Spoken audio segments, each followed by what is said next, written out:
I don't think that this decision was a moral decision. It was more an economic, civil rights decision.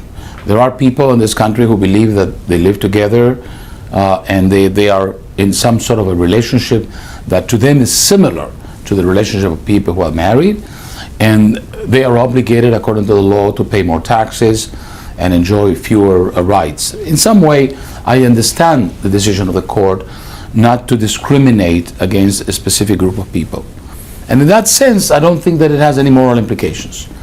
But I do believe that the problem that we have now is the word marriage. I am very sorry that instead of calling it by some other name like civil union or any other name, we're calling it marriage. The blurring of the lines of language have a very dangerous impact on the morality of society. I said when, for example, we call a terrorist a militant or a freedom fighter, we are changing the way that we look at someone. And I think the language is very important. If we call a murderer something else, instead of calling him a murderer, we are changing the moral standards. In Israel particularly, I think there is a serious problem because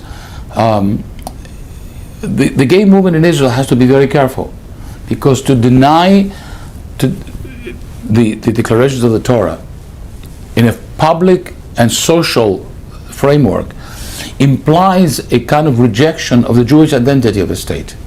So those who want to maintain the Jewish identity of the state have to be very careful in violating the strict or the simple mandates of the Torah in a formal way. That is not to say that a person can eat not kosher, can be transgressing Shabbat on a personal level. But if on a social level he wants to declare that laws that are against the Torah, he's essentially saying that Jewish tradition has no function in the state of Israel. And once we do that, this is a very dangerous, slippery slope that Israel can go down to become some sort of binational state or even a non-Jewish state. That is a danger that I have. And I call upon the gay community to consider that as well, without infringing on their own personal decisions and choices.